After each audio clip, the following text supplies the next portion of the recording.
사사기 7장 1절부터 7절입니다. 지난 시간과 이어지는 스토리인데요. 기드온 이야기입니다. 사사기 7장 1절부터 7절 말씀입니다. 사사기 7장 1절부터 7절입니다.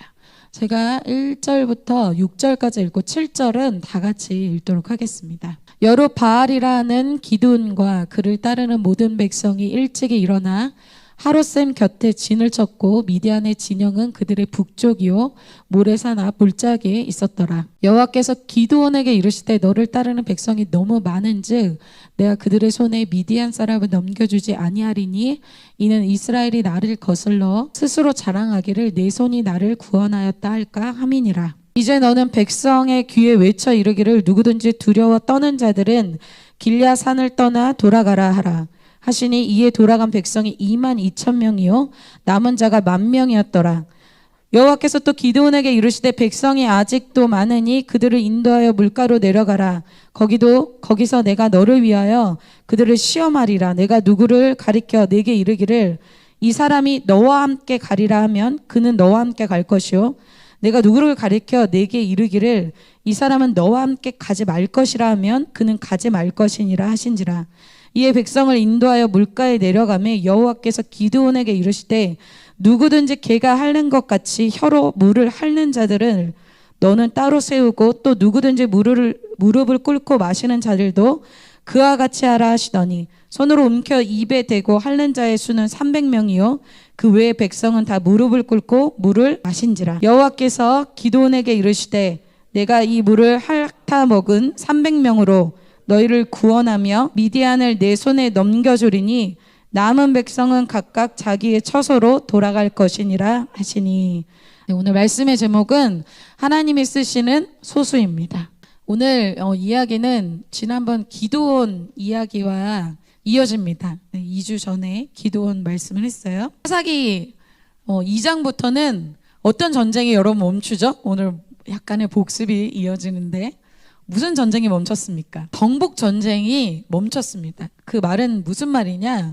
하나님의 사람들이 세상에 나가서 빛과 소금의 역할을 감당해야 되는데 그들이 빛과 소금의 역할을 감당하는 것이 아니라 세상과 동화되어서 세상 사람들과 같이 살게 되었다라는 것을 이야기해 주는 겁니다. 사사시대가 바로 그러한 시대입니다. 캠퍼스만 봐도 여러분 그렇지 않습니까? 크리스천이나 넌 크리스천이나 똑같아요. 특별히 눈에 별로 다른 것을 여러분 못 느끼죠? 세상은 여러분 원래 이전 시대나 지금의 시대나 타락한 시대, 부패한 시대입니다. 그런데 문제는 그러한 부패한 시대를 정화시키는 소금이요 그리고 그 어두운 시대를 밝히는 그 빛인 크리스천들이 사라지면 그 시대는 소망이 없어집니다. 그래서 그 시대는 더 부패하고 그 시대는 더 어둡게 되기 마련이죠. 그것을 마태복음에 5장 13절에 이렇게 얘기하고 있어요. 같이 한번 읽어볼까요? 시작. 너희는 세상의 소금이니 소금이 만일 그 맛을 잃으면 무엇으로 짜게 하리요? 후에는 아무 쓸데없어 다만 밖에 버려져 사람에게 밟힐 뿐이니라. 소금은 부패를 방지하기 위한 짠맛을 내는 유니크한 특성이 있어요. 이 소금이 이 짠맛을 못 내면 어떻게 될까요? 가치가 없어진다는 거예요. 쓸데가 없어진다는 거예요. 그렇게 어떻게 될까요? 다만 밖에 버려진다는, 사람들에게 밟힐 뿐이래요. 사사시대가 그런 시대였어요. 소금이 맛을 잃어버려서 세상에 크리스천들이 밟히는 시대가 사사시대였어요. 그래서 사사시대의 사람들은 구체적으로 어떤 하나님의 사람들이 있냐? 세상의 기준을 갖고 세상의 사람들을 부러워하고 세상 사람들이 갖고 있는 목표로 사는 사람들이 바로 사사시대의 크리스천들의 삶이에요. 여러분, 그러나 다수가 그렇게 살지라도 하나님께서 항상 그 시대마다 바알에게 무릎 꿇지 않는 7,000명을 항상 남겨놓으십니다. 아멘입니까? 그래서 이 7,000명을 통해서 하나님이 세일을 일으키신다는 거예요. 그래서 어떤 공동체에서 사람이 몇 명이냐, 몇 명이나 많이 모이냐, 이것이 중요한 것이 아니라 그 공동체에 바알에게 무릎 꿇지 않는 사람이 몇 명이나 되냐, 빛과 소금으로서의 정체성을 가지고 사는 크리스천이 몇 명이나 되냐, 그것이 하나님이 더 주목하는 중요한 부분이라는 거예요. 여러분, 우리의 대학부에 그런 사람 몇 명이나 될까요? 오늘 그렇게 쓰시는 그 시대에 바르게 무릎 꿇지 않는 사람들이 바로 기드온과 오늘 300명입니다.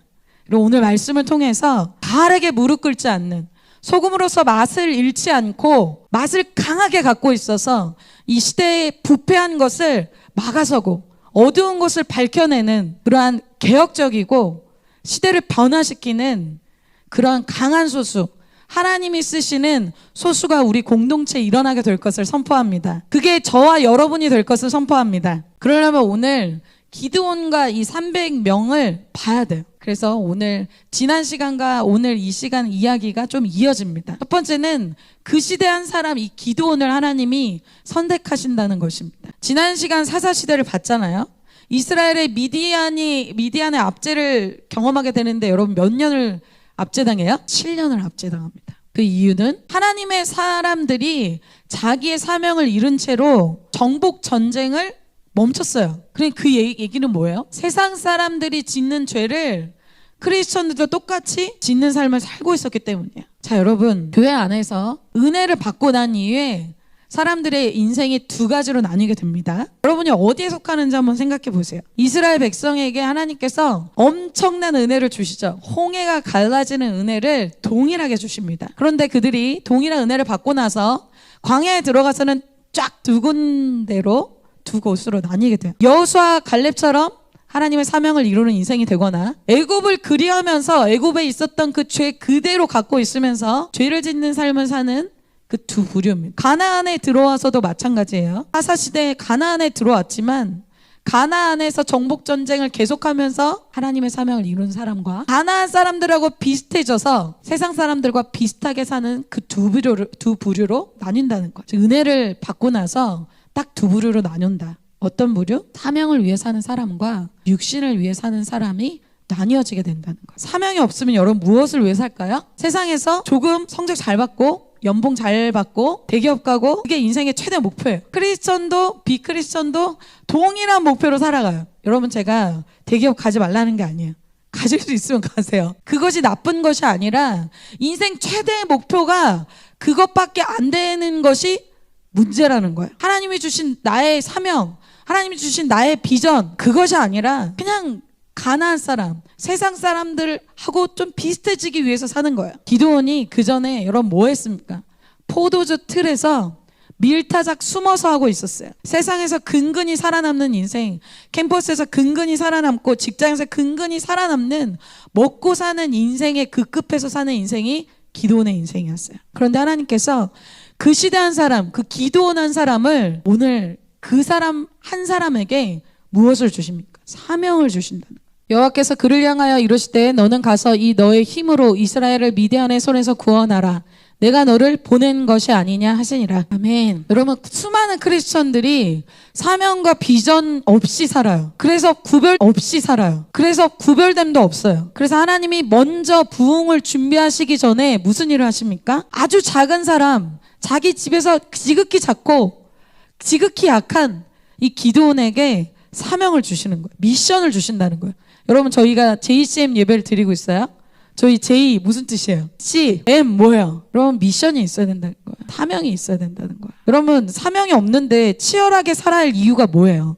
사명이 없는데 아침 일찍 일어나야 될 이유가 뭐예요? 사명이 없는데 세상 사람들하고 구별되어야 할 이유가 뭐예요? 목표가 없기 때문에 일어날 수 없는 거예요. 하나님이 그에게 인생을 사는 목표, 이유를 오늘 알려주신다는 거예요. 14절을 다시 보면 너는 가서 이 너의 힘으로 어떻게 해야 돼? 이스라엘을 미디안의 손에서 구원하라. 미션을 주시는 거예요. 전혀 꿈꿀 수 없는, 지금 포도주 틀에서 밀타작하던 숨어서 믿겨지지 않는 비전을 이 기드온에게 주시는 거죠. 여러분, 꿈꿀 수 없는 비전입니다. 여러분, 아직 사명 못 받은 사람은 어때요? 세상 눈치 보고, 캠퍼스 눈치 보고, 교수님 눈치 보고, 직장에선 직장 상사 눈치 보면서 사는 거예요. 그냥 교회에서는 교회 프로그램 맞춰서 사는 인생인 거지 사명을 위해서 사는 인생은 아닌 거예요. 여러분, 기드온도 모세도 다윗도 하나님의 사람들은 사명을 위해 산 사람들입니다. 그 사명을 받은 한 사람을 통해서 하나님이 일하시기 때문이에요.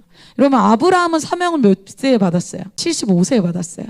여러분, 여기에 75세보다 더 많이 있는 사람 없죠? 그럼 사명을 받으시길 축복합니다. 저는 23살 때 예수님을 만나고 청년 세대 비전을 그 사명을 받았어요. 제가 이렇게 살지는 몰랐어요.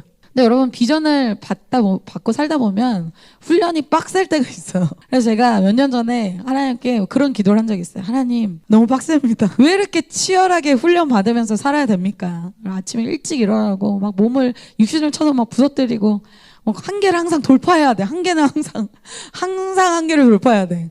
하나님, 왜 그렇게 살아야 됩니까? 하나님께서 내가 너에게 준 비전 때문이다, 그렇게 말씀하셨어요. 그 비전 때문이라면 아멘 했어요. 여러분, 여러분이 교회 다니는 차원, 그냥 여러분 예배 드렸다는 차원, 주일 예배 드렸다는 차원이 아니라 사명을 받으시기를 축복합니다. 그리고 사명을 받으신 분들은 사명을 회복하게 되시기를 축복합니다. 그런데 하나님이 오늘 기드온에 사명을 주시고 바로 사용하시지 않죠. 기드온에게 지지난 시간 우리가 봤던 그 내용으로 먼저 미디안과 싸움을 하기 전에 무엇을 하게 하세요? 자기 집에 있는 아버지가 놔둔 이 바알과 아세라상을 찍어서 번제로 완전히 다 들여버려라, 이렇게 이게 말씀하십니다. 사사기 6장 25절에서 26절에 이렇게 말씀하고 있어요. 바알과 아세라를 섬기는 그 죄는 그 시대 사람들이라면, 크리스천이라면 그냥 타협하고 있는 죄예요. 그 시대 사람들은 죄라고 생각하지도 않는 거죠. 그런 죄를 주님이 결단하고 끊고 아예 태워버려라, 이렇게 말씀하신 거예요. 그런데 놀랍게도 오늘 그날 밤 하나님이 말씀하시자마자 그날 밤에 번제로 찍어서 다 불태워버린 거예요. 그리고 그가 다른 닉네임을 얻게 되죠. 그것이 6장 32절입니다. 다 같이 한번 읽어볼까요? 시작. 그날에 기드온을 여룻바알이라 불렀으니 이는 그가 바알의 제단을 파괴하였으므로 바알이 그와 더불어 다툴 것이라 함이었더라. 아멘. 여룻바알이라는 이 닉네임을 얻었어요. 여러분에게 이런 닉네임이 임하시기를 축복합니다. 하나님의 사람으로서 한번 이런 닉네임을 얻어야죠. 아무도 돌아서지 않는 그 시대 죄악에서 이 기드온 한 사람이 그 시대 죄악에서 돌아선 거예요. 과감하게 그날 즉시 돌아선 거예요. 여러분, 어떤 말씀 선포되면 여러분 지지부진하죠.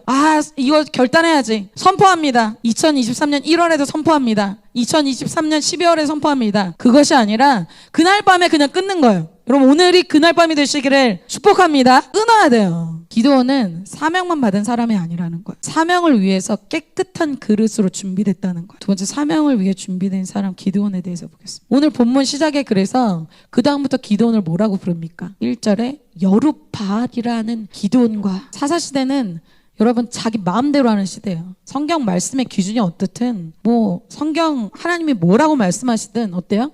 자기가 좋을 대로 하는 시대가 사사시대. 바알의 제단을 허물었다는 건 무슨 뜻일까요? 수많은 크리스천들이 다 세상을 위해서 사는데 그 수많은 크리스천들, 타협하고 있는 크리스천 속에서 단 한 사람 하나님의 말씀에 자기 인생 거는 한 사람이 그 시대에 나왔다라는 거예요. 여러분, 그 시대에 그 한 사람만 나오는 공동체는 성공한 공동체라는 거예요. 저렇게까지 과격하게 살아도 되나? 하는 행동을 기드온이 했다는 거예요. 그런데 어때요? 완전히 하나님 편에선 기드온의 인생을 하나님이 바알과 아세라상 다 찍어서 불태워버렸는데 아무 일도 없게 하시는 거예요. 어떻게 하는 거예요? 하나님이 직접 기드온의 인생의 주인이 되셔서 보호하시고 높여주시는, 되어지는 인생이 되게 하신다는 거예요. 내 인생을 자꾸 여러분 내가 보호하고 세상과 대강 타협해서 사는 인생에 아무 기적이 아니라, 한번 여러분 하나님 편에 과감하게 서시기를 축복합니다. 한번 사는 인생에 세상에서 비슷해지기 위해서 좀 사는 인생이 아니라 한번 하나님의 역사에 한번 쓰임받는 그런 결단하는 기드온 같은 사람이 되시기를 축복합니다. 그리고 그렇게 순종하신 하나님이 이제 어떻게 하세요? 이 내용이 굉장히 중요합니다. 사사기 6장 33절부터 34절에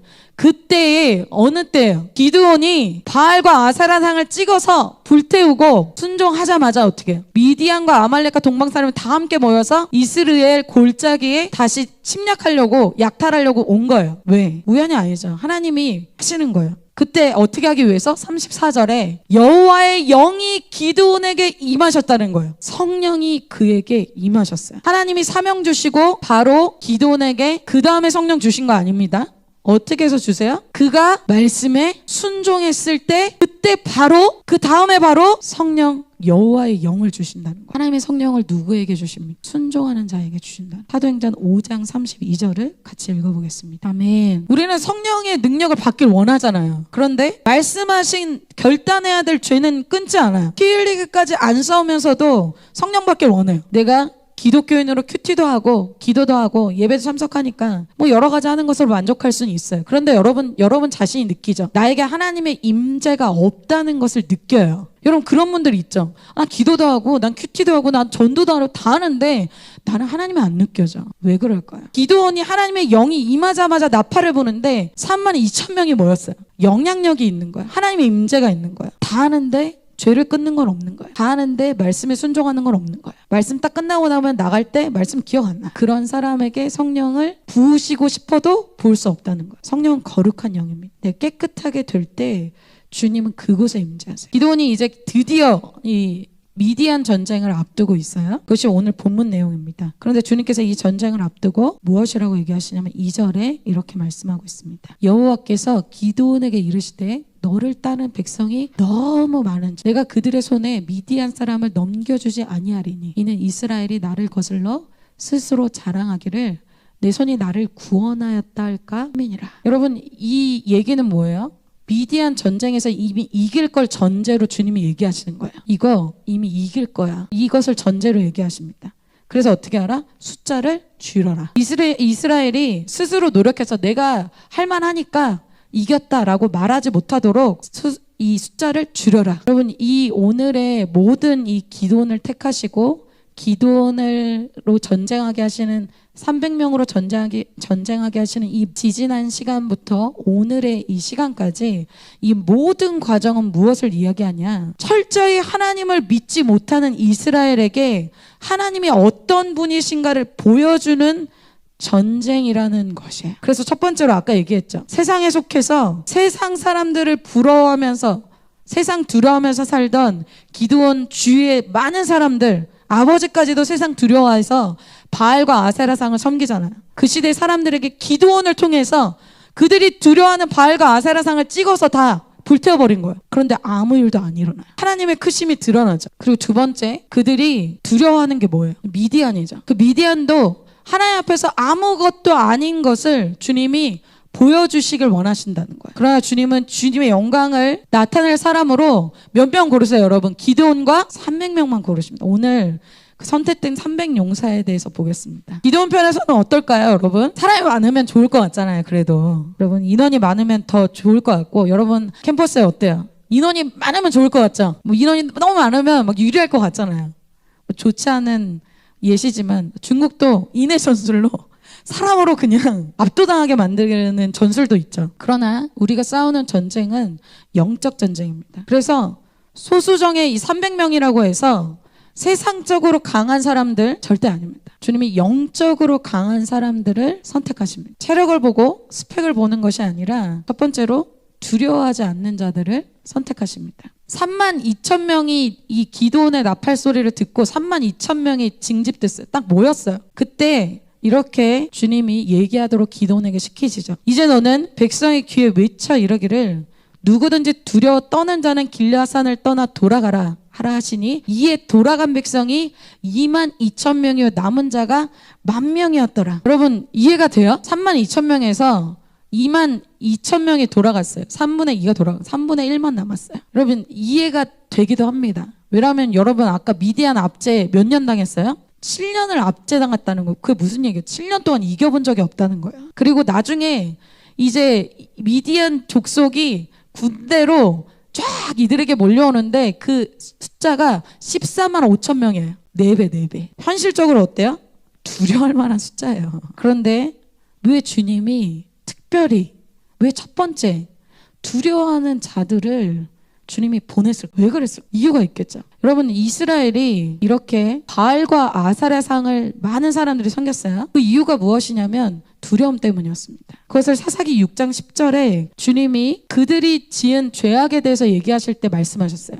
내가 또 너에게 이르기를 나는 너희의 하나님 여호와이니 너희가 거주하는 아모리 사람의 땅의 신들을 두려워하지 말라 하였으나 너희가 내 목소리를 듣지 아니하였느니라 하셨다 하니라 라고 말씀하셨어요. 여러분, 왜 여러분들이 세상과 방학 동안은 괜찮다가 여러분 왜 캠퍼스만 가면, 세상만 가면 세상과 타협하게 돼요? 이렇게 살면 안 될 것 같거든요. 세상이 두려워지잖아요. 취업 때문에 두렵고, 먹고 사는 것이 두렵고, 내 미래가 두렵고, 내 건강 두렵고, 물질 두렵고, 하나님이 내 인생 책임지지 않을까 봐 두렵잖아요. 이러다가 내 인생 정말 망하는 거 아닐까? 기도만 하다가 망하는 거 아니야? 이 두려움이 그들로 하여금 어때요? 세상을 선택하게 하고 적당히 타협하게 해서 그래도 세상적으로 좀 살아야지 그렇게 살게끔 한다는 거예요. 실제 근본적인 이유가 무엇이라고 하나님 말씀하세요? 두려워하지 말라고 주님 말씀하셨잖아요. 여러분 사사기 6장 10절에 아모리 사람의 땅의 신들을 두려워하지 말라 하였으나 너희가 내 목소리를 듣지 아니하였느니라 하셨다 하니라. 두려워하지 말라는 하나님의 음성보다 세상의 말, 세상 사람들의 말이 더 들렸기 때문이에요. 두려워서 자신의 인생을 책임져 줄 것 같은 바알과 아세라상을 집에 갖다 놓은 거예요. 더 이상 하나님을 의지하거나 온전히 신뢰하는 것이 아니라 나름대로 꼼수가 있는 거예요. 내 인생을 그래도 이 정도는 해야 내 인생이 그래도 살아남을 수 있지 라고 생각하는 거예요. 그때 하나님이 그들에게 자신이 어떤 하나님이었는지를 기억하게 하십니다. 사사기 6장 8절부터 9절이에요. 같이 한번 읽어보겠습니다. 시작. 여호와께서 이스라엘 자손에게 한 선지자를 보내시니 그가 그들에게 이르되 여호와께서 이같이 말씀하시기를 이스라엘의 하나님 내가 너희를 애굽에서 인도하여 내며 너희를 그 종된 집에서 나오게 하며 애굽 사람의 손과 학대하는 모든 자의 손에서 너희를 건져내고 그들을 너희 앞에서 쫓아내고 그 땅을 너희에게 주었으며 아멘. 그들의 하나님이 어떤 하나님이었는가 지지난 시간에 말했죠. 그것을 잊어버렸다는 거예요. 애굽은 강대국이에요. 절대 애굽을 이길 수 없는 아주 큰 강대국. 죄의 담, 올무. 그곳에 완전히 자유케 되는 사람 아무도 없어요. 그곳에서 누가 자유케 하셨다? 하나님께서 그들을 유월절 어린 양의 피로 완전히 박살내셔서 자유케 하셨습니다. 이들이 원래대로 하면 뭐예요? 애굽에서 벽돌 굽는 노예 신분일 뿐이었던 사람이라는. 그런데 이렇게까지 올 수 있었던 것은 누구 때문이에요? 하나님 때문이에요. 여러분, 여러분이 지금 캠퍼스에서 여러분이 지금 이 자리에 있게 하신 분이 누구십니까? 여기에 앉아 있을 수 없는 사람들이 저도 저 포함 많은데 그들의 죄는 뭐예요? 세상보다 그런 크신 하나님을 너무 작게 본다는 거예요. 그렇게 하나님 체험하고 그렇게 하나님 변화시켜주고 애굽 노예였던 자신이 변화되었음에도 하나님을 믿지 못하는 거예요. 그들의 불신앙, 그들의 믿음 없음이 그들의 죄였다는 거예요. 그런데 여러분 이 두려움은 세력입니다. 영적인 존재라는 거예요. 그건 어때요? 혼자만 있는 것이 아니라 공동체 전체에 퍼지게 한다는. 그래서 이 두려움 때문에 어때요? 사사기 시대에 이스라엘 전 영역에 바알과 아세라상이 없는 집이 없었다는 거잖아요. 자, 그런 두려움의 영이 한번 그 시대를 잡기 시작하면, 그 세대를 잡기 시작하면 어떻게 되는지를 민수기서에 보여주고 있어요. 민수기 13장 31절에서 33절에 12명의 고백이 나오죠. 그와 함께 올라갔던 사람들은 이르되 우리는 능히 올라가서 그 백성을 치지 못하리라. 그들은 우리보다 강하니라 하고 이스라엘 자손 앞에서 그 정탐한 땅을 악평하여 이르되 우리가 두루 다니며 정탐한 땅은 그 거주민을 삼키는 땅이요 거기서 본 모든 백성은 신장에 장대한 자들이며 거기서 네피림 후손이 아낙 자손의 거민들을 보았나니 우리는 스스로 보기에도 메뚜기 같으니 그들이 보기에도 그와 같았을 것이니라. 이 10명의 자손들이 두령들이 거인 자손인 아낙 자손을 보고 절대 이길 수 없어라고 이야기했어요. 여러분 이길 수 없습니다. 이게 사실이에요. 나는 이길 수 없죠. 그러나 하나님이 그 아낙 자손을 향해서 하나님이 약속하신 약속의 말씀은 젖과 꿀이 흐르는 땅이고 그 땅을 너희에게 주었다라고 말씀하셨다는 거예요. 이들이 언제부터 전쟁에 이길 수 있는 사람이었습니까? 이들의 이 고백에서 하나님은 나오지 않아요. 10명으로 시작한 이 이야기가 나중에 어떻게 돼요? 60만에게 쫙 번지기 시작합니다. 두려움의 세력이 확장돼요. 슬픔과 원망의 세력이 60만을, 남자면 60만, 여자까지 하면 엄청난 인원이 밤새도록 통곡했다는 거야.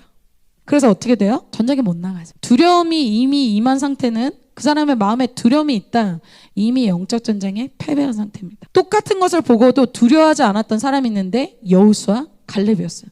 그들이 우리의 밥이다. 무슨 약이냐? 두려워하지 않는 여호수아, 갈렙만으로 소주 데리고 주님이 땅을 정복하게 하십니다. 그래서 주님은 미디안 전쟁도 마찬가지입니다. 두려워하지 않는 자들을 통해서 주님이 일하십니다. 그리고 3분의 2가 나갔잖아요. 2차 테스트가 시작돼요. 4절, 여호와께서도 기도원에게 이르시되 백성이 아직도 많다. 이렇게 숫자를 계속 줄이는 것은 여러분 뭐 때문이래요? 거기서 내가 너를 위하여 그들을 시험하리라. 기도원을 위해서라는 거야. 기도원 편에서는 점점 줄어들 때 마음이 어떨까요? 기도원 편에서 많으면 좋을 것 같지만 여러분, 많은 것으로 치면 이스라엘 1세대 제일 많았습니다. 60만 장정이었어요. 밤새도록 울다가 어때요? 나중엔 모세와 아론을 돌로 쳐서 죽이려고 했어요. 여러분, 이들이 모세를 너무나 괴롭게 했잖아요. 처음 홍해 가르고 만나 먹을 때는 잠시 감사해요. 뭔가 자기에게 채워지고 자기에게 변화가 일어나고 그때는 감사해야죠. 믿음을 잃어버리면 어떻게 돼요? 돌을 들죠. 공동체의 리더의, 나의 목자에게 돌을 들어요. 내 인생 망하게 하는구나, 죽게 하는구나. 그때부터 돌을 드는 거예요. 만약 60만 백성들이, 여러분 한번 생각해 볼까요? 만약에 그 60만 백성들이 12명의 말을 듣지 않고 2명의 이 여호수아, 갈렙의 말을 들었다면 어떻게 되었을까요? 누구의 말을 듣느냐가 우리의 인생을 좌우하는 거예요. 이미 가나안 전쟁을 시작하기 전에 이러한 일들이 있었죠. 그래서 이긴 이 전쟁은 많은 자가 아니라 주님이 소수의 이 준비된 자로 하게 하시는 거예요. 울고불고 불평하고 악평하는 60만보다는 믿음을 가진 그 두 사람을 통해서 하나님이 일을 하시는 겁니다. 그럼 두 사람 편에 속하시기를 축복합니다. 이런 말씀 들을 때 나는 안 되겠네, 썩 떠나갈지어다, 두 사람에게 속할 줄 믿습니다. 주님이 이 말씀을 하시는 것은 여러분 안에 있는 두려움의 세력과 여러분 안에 있는 지금 300용사에게 선택할 때 있어야 될 것들을 주님이 지금 제거하시고 만드시는 중이신 거예요. 여러분 아멘 하시길 축복합니다. 자, 어떻게 하실까요? 5절에 이에 백성을 인도하여 물가에 내려가매 여호와께서 기드온에게 이르시되 누구든지 개가 핥는 것 같이 혀로 물을 핥는 자들은 너는 따로 세우고 또 누구든지 무릎을 꿇고 마시는 자들도 그와 같이 하라 하시더니 라고 말씀해. 물가로 가서 물을 먹는 모습으로 나눠라 이렇게 얘기해. 근데 누굴 세우라? 그 중에 서서 개가 핥는 것 같이 혀로 물을 핥아 먹는 자들을 따로 세우라고 말씀하세요. 마지막입니다. 물을 핥는 자들. 여러분 물을 마시는 모습이 두 가지로 나오죠. 상상을 해보세요. 무릎을 꿇고 물을 마시면 어떻게 될까요? 마음껏 마실 수 있어요. 무릎을 꿇고 어프어프 하면서 엄청 마실 수 있겠죠. 그런데 손으로 핥으면서 먹으면서 있는 자들은 많이 마시지 못합니다. 근데 왜 그렇게 마실까요? 경계태세로 자기의 군인으로서 정체성을 흐트러뜨리지 않고 경계하는 자세, 긴장하는 자세로 먹고 있는 300명을 주님이 선택하신다는. 6절, 손으로 움켜 입에 대고 핥는 자의 수는 300명이요 그의 백성은 다 무릎을 꿇고 물을 마신지라. 그럼 지금 미디안이 동방 사람들과 몰려와서 약탈하기 위해서 이스라엘에 올라왔어요. 지금 전쟁 직전에 있다는 거예요. 실제 지금 전쟁을 눈앞에 두고 있는 상황이라는 거예요. 그래서 300명이 어떻다? 자신이 군인, 병사라는 정체성이 아주 확실한 사람이라는 거예요. 지난주에 우리가 그리스도의 좋은 명사 말씀 들었죠. 여러분 이렇게 물 먹으면 어때요? 제대로 물 못 먹습니다. 근데 군인으로서 물 못 먹는 거 아무렇지도 않다는 거예요. 여러분 그런 프로그램 여러분 좋아하죠? UDT 막 출신 군인들이 다 모여서 막 역경 한계를 막 뚫고 돌파하는 모습, 우리가 왜 저러나 막 그렇지 않죠? 정말 멋지다라고 말합니다. 왜? 물을 좀 못 먹고 잠 좀 못 자고 좀 피곤하고 몸살 나고 그런 것은 군인에게는 문제가 되지 않아요. 왜? 군인이기 때문에. 오히려 그것을 돌파하고 통과할 때마다 그것은 군인으로서 스펙, 자랑이 되어집니다. 여러분 아멘이십니까? 그리고 이것을 해주는 식으로 해주는 사람, 내가 이것 좀 해준다, 군인이 아니죠. 진짜 군인의 정체성을 가진 사람은 이것을 기쁨으로, 자랑으로 프라이드를 갖고 하게 됩니다. 매번 물을 못 먹는 것 때문에, 잠을 좀 못 자는 것 때문에 못하겠다는 사람은 실제로 군인이 아닌 것이죠. 민간인입니다. 그러니까 보내라는 거예요. 여러분, 왜 군인은 어려움을 감당해야 될까요? 군인은 자기 문제로 싸우는 사람이 아닙니다. 더 큰 영역, 나라를 위해서 싸우는 사람이에요. 그런 초라한 자기 인생, 조금 쪼잔한 인생, 간장종지만한 그 그릇으로 사는 인생 아니라는 거예요. 군인은 나라를 상대로 삽니다. 큰 영역으로 산다는 거예요. 오늘 이 군대, 하나님 나라의 이 군대는 하나님의 역사와 영혼을 구원하는 그 역사에 쓰임받는 군대입니다. 제가 오늘 이 말씀을 묵상하면서 하나님이 저에게 그 여름 수련회 때 주신 마음이 다시 생각이 났어요.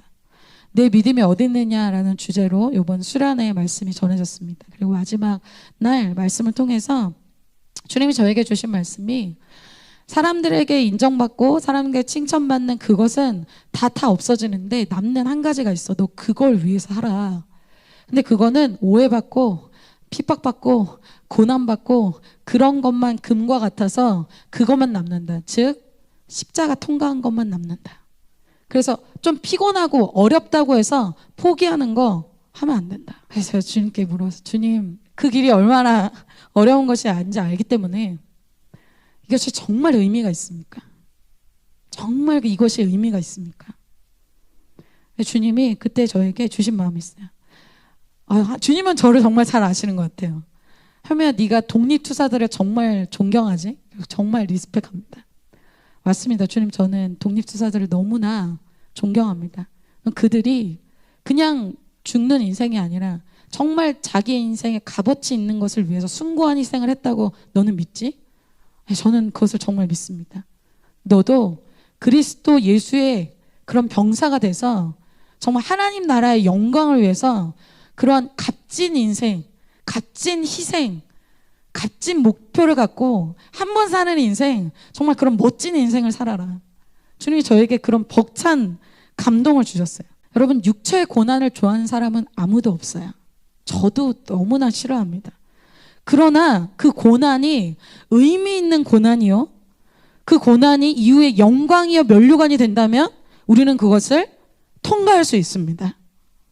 그리고 이러한 고난이 우리에게는 영적으로는 주님이 어떠한 것이다? 갑옷이 된다라고 주님이 말씀하고 있습니다. 베드로전서 4장 1절을 다 같이 한번 읽겠습니다. 시작. 그리스도께서 이미 육체의 고난을 받으셨으니 너희도 같은 마음으로 갑옷을 삼으라.